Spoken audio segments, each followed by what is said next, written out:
I'm designing my first ever graphic novel, but here's the thing. I'm not going to illustrate a single image for it. In fact, I'm going to leave that job to our robot overlords. The question isn't, can I make a graphic novel using only AI art? The question is, should I make a graphic novel using only AI art? And the answer is a resounding hell yeah. Okay, but why am I making a graphic novel only using AI art? The answer to that is simple. I saw somebody else do it and I said, hey, I can do that. Hi, I'm Dave and I make things. Oh, sure, Dave, but don't you know that AI art is just thievery? I mean, it's just stealing images from the internet and then just repurposing them into something different. First, that is a radical oversimplification and kind of factually inaccurate, but I'm not going to discuss the nuance of that here. And second, have you seen Andy Warhol?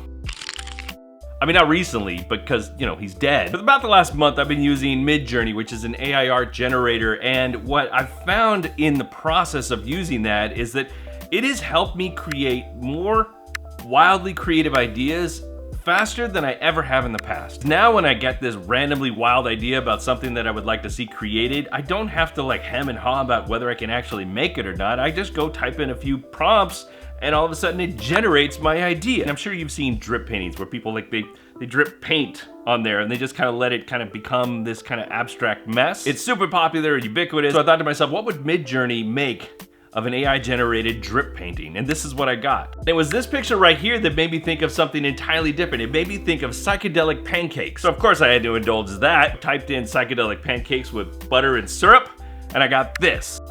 Could have gone down that rabbit hole really far and made some really crazy things. And the point being is that psychedelic pancakes is not something that I just had stored in the back of my head. It was something that got inspired by the stuff that I was already creating. Sure, Dave, but if you couldn't draw it yourself, is it really your art? Ladies and gentlemen, I give you Damien Hirst. No, I can't draw psychedelic pancakes like this even if I tried. But guess what? I couldn't build a graphic novel easily without using some sort of page layout software. I couldn't edit any of my images without a photo imaging app like Photoshop or Affinity Photo. Couldn't go out and take a bunch of pictures of wild textures or crazy things that I see in the street without using some sort of digital camera or my iPhone. And I definitely couldn't share this video with you easily without YouTube. And you couldn't be watching this video without YouTube, so I believe that deserves some sort of validation, which you can do by going down and hitting the like button right now. Thank you very much. Now, could I go back and learn how to do all of those things the old-fashioned way? Yeah, absolutely sure. Technology isn't necessarily here just to make our lives easier. Wait, actually, that's exactly what technology is here to do. So why is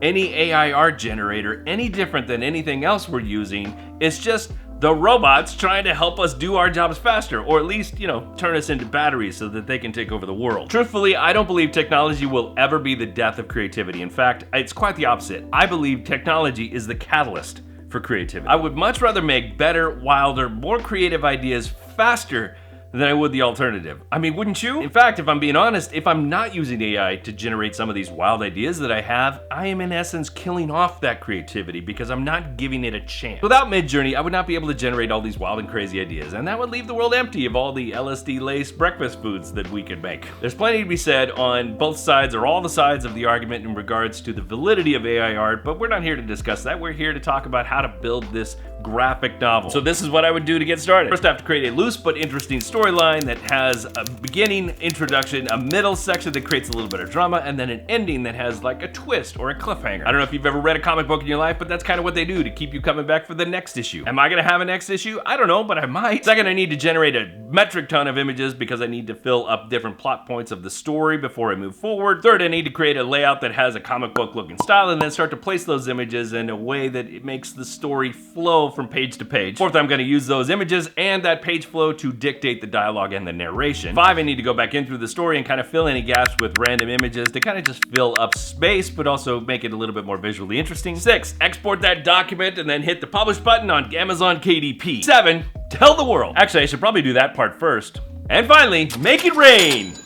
No guarantees on that one. Listen, the real story here isn't just to publish a graphic novel using Amazon KDP. I mean, yes, that's what I'm doing, and yes, you're gonna see it happen. What I'm really trying to talk about here is not letting the technology get in our way. Now, don't let it be an obstacle, but rather, instead, let's let it be a gateway to cooler things. Oh, and also, don't let your lack of skill in something keep you from doing really great things just because you've never done it before. Kind of like that first time I was scared to death to put out my first digital texture pack because I wasn't sure what people were gonna think of me, but I did it anyway, and you can watch that video right here. Okay, I've been Dave. You've been awesome. I'll see you next time.